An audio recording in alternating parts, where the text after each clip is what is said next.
Ayan mga ka-farmers, at ito na po yung ating bagong dating ng mga sisiw na 45 days. Malulusog sila at masisigla. Ayan.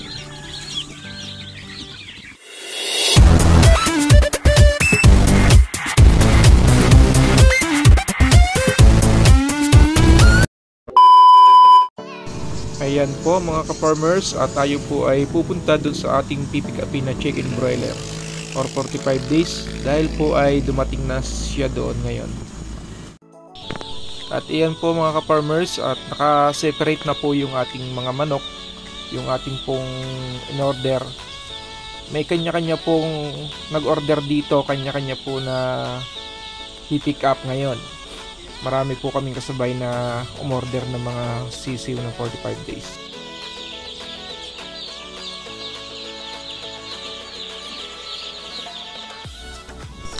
Ayan mga farmers, at nakuha ko na po yung sisiw.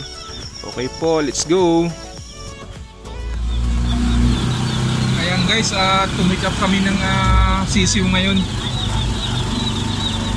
Pinick up na namin dito sa kinukunan ko ng mga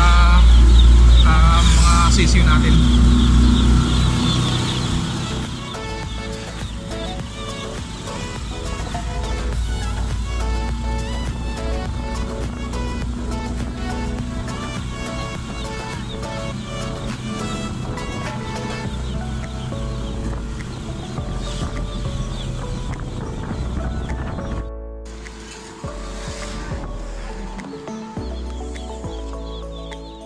Ayan, at kararating lang po ng aking mga sisiw. Dito ko po ilalagay muna yung aking mga bagong dating na sisiw.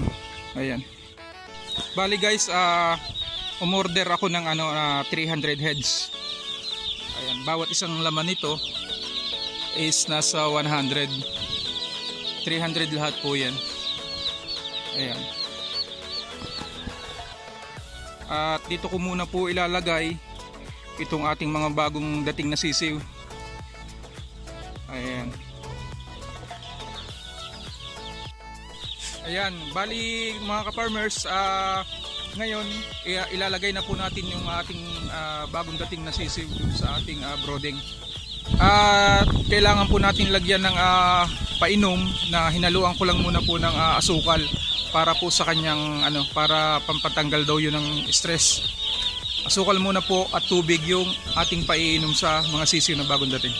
Ayan. A few inches later.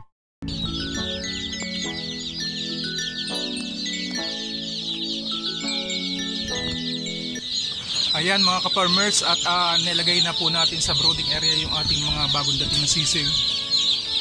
Dahil parang crowded sila, mamaya ililipat ko sila sa isang mas malaking brooding ko doon sa kabila. Temporary dito muna kasi inaayos ko pa yung brooding ko doon sa kabila. Hindi ko na-expect na sikip pala to, yung 300 heads dito sa brooding na ginawa ko na to. Ayan.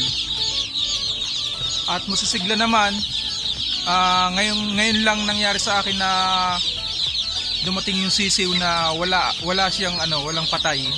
Hindi katulad ng nakaraan na ilalabas ko pa lang sa box ay meron na pong namatay na sisiw. Ngayon okay naman, masisigla, at mukhang tama sa timbang yung mga sisiw kasi malalaki siya. Malalaki po yung sisiw natin ngayon at talagang masisigla. Binigyan po natin kaagad ng tubig na may halo pong asukal.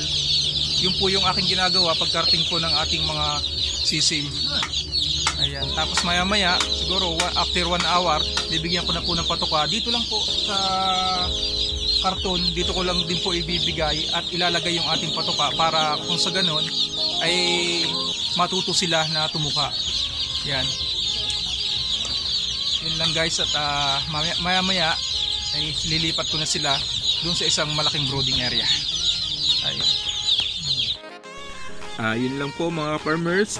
Please share and like po ng ating video, at huwag niyo pong kakalimutan na i-hit na rin po ang notification bell para lagi po kayong updated sa mga video na ating i-upload. Yun lang mga ka-farmers. Thank you po sa inyong panonood.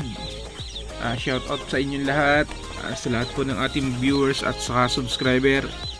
Shoutout po sa inyo and God bless po. Bye-bye.